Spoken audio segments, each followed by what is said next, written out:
Dr Louise about the perimenopause, and she's back now to answer more of your questions. Right, absolutely inundated once again. Let's start with Catherine. Hi, Catherine. Hi. Hiya. Hello, morning. What's going on?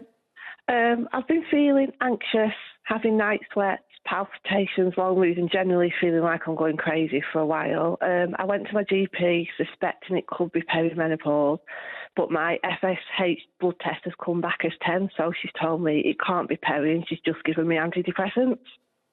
OK, and do you mind me asking how old you are? I'm 42 in April. OK, all right. You've heard this before, haven't you? Yes, I have. So most women in their 40s are either menopausal or perimenopausal, because we know 1 in 100 women under the age of 40 have an early menopause. So by default, they're either going to be menopausal or perimenopausal. Like I say, there isn't a test. And so this FSH test is called a follicle-stimulating hormone, and it's what our brain produces if we need oestrogen. So the level is high if the oestrogen is low at the time the blood test is taken. And this is what I was saying earlier, it can be really confusing because it changes all the time. So if it's abnormal, it can be helpful, but normal doesn't mean anything. The nice guidance that we work out of are very clear that women shouldn't really have blood tests, and we know about £9.2 million a year is wasted on inappropriate hormone blood tests. Is it? I've heard somewhere that if you have a blood test when you're on your period, that can help. Is that not really? Yeah, it can, but do you know what? We shouldn't be wasting money and resources and time. We should be, as women, we should be helping ourselves make the diagnosis. So I think when we become 40 or even earlier, we should be having a symptom questionnaire. There's one on the Balance app, there's one on the Menopause charity website. Every 3 months we should be doing it as women, and I think we should have responsibility for helping physicians and clinicians. And so then if we did it every 3 months and then there was a change in symptoms, and if there wasn't any other trigger, then we should be thinking, is it our hormones? And then the most obvious thing is hormones. And as a doctor, I don't know if someone's palpitations are due to a heart disease or due to the menopause. And obviously, I don't want to get it wrong. No. But actually, most women in their 40s will have low hormone levels. So what we often do is say, well, have some HRT as a low dose. It's very safe. It's just your own hormones having back. See what you're like in 3 months' time. And then quite often the women... Why didn't Catherine's doctor do that? She said, as she said, I mean, you look at it and think, well, what else are you supposed to do? She's got night sweats, palpitations, severe anxiety, brain fog, I'm not a doctor, and that worsening. sounds like perimenopause to me. So why go for antidepressants rather than, as you say, a condensed or shorter course of HRT? Absolutely, and I wish I could answer that easily. We know from the NICE guidance and from evidence that antidepressants shouldn't be used as first line for the low mood associated with the perimenopause or menopause. They can help some hot flushes, but they can cause side effects if they're not given for proper clinical depression.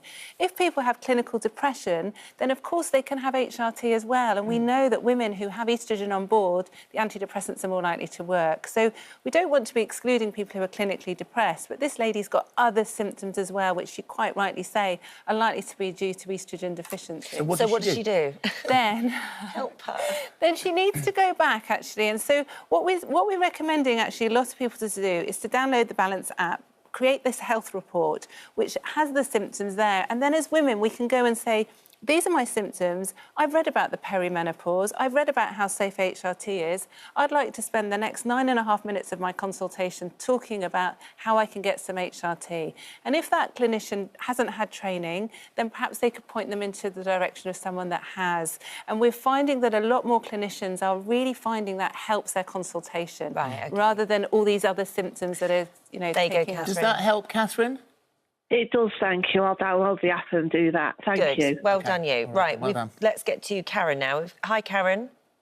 Hello. Hello, good morning. Thanks for calling in today. So your question's about birth control? Yes, that's right. OK, what do you want to say? So I'm 52 and I haven't had a period now for 11 months. Just wondering whether my husband and I can stop using condoms now. So it's a great question. As we know, people who are perimenopausal can still become pregnant. And so the guidelines are that if it's been a year since your last period and you're over 50, then you won't need contraception. So you've got another month to go. If you're under 50, then it's 2 years. That is one time that we sometimes do this FSH blood test. And if it's raised, then we can wait a year or 2 years if someone's over 50 or under 50 to see if they need contraception. HRT isn't usually a contraception, depending on the type we give. So it's really important to talk to your clinician about contraception as well. So, in Karen's case... She's got another month. One more Wait month. a month. End of March. End of March. Yay. Thank you. Bye now. Thanks for your call. Gina said, I'm 42 and take desogestrel. Desogestrel, yes. Desogestrel. I've not had a period in 12 years. Feel like I'm starting to get symptoms of the perimenopause because I don't get periods. How can I tell? Will I need to change pills to relieve the symptoms? Yeah, so this is a progesterone-only pill used for contraception, and a lot of people find they don't have periods on it. So it's all very well talking about the perimenopause being a change in periods, but what about these women that don't have periods? So then you have to look at symptoms, and if she's got symptoms suggestive of low hormones, then she can have hormones. We can often give HRT with the progesterone-only pill, or some people, if they want contraception, we recommend maybe a Mirena coil, and that can be the progesterone part of HRT as well. So there's lots of options.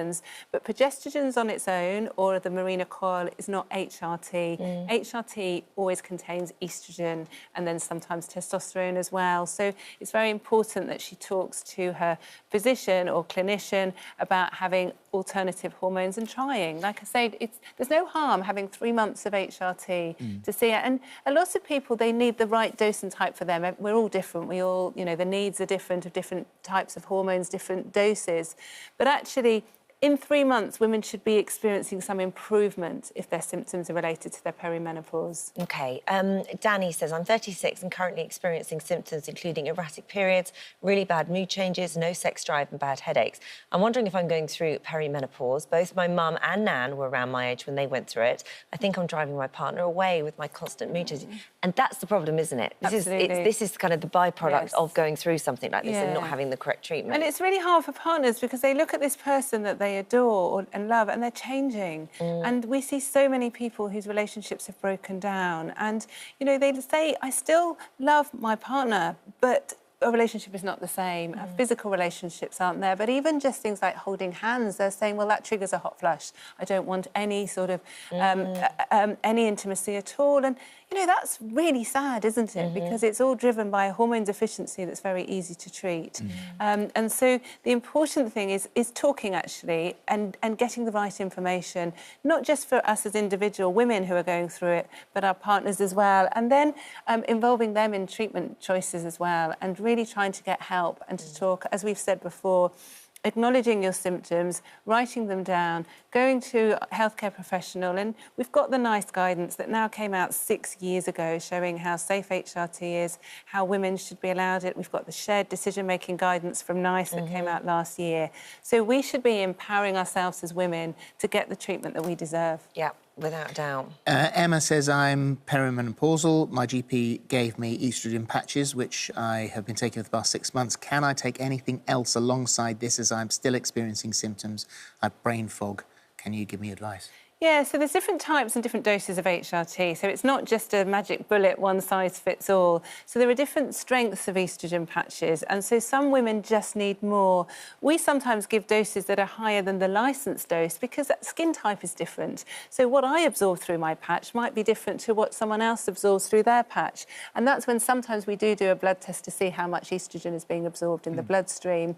But there's oestrogen, but there's also testosterone. And we produce, as women, 3 times more testosterone than estrogen. We've got receptors for testosterone on cells all over our bodies. It's an important hormone. A lot of women notice when they have testosterone, brain fog, stamina, energy, motivation improves, which it hasn't done with estrogen. The big problem is that testosterone isn't licensed for women in the UK. Don't ask me why, because it's a natural hormone.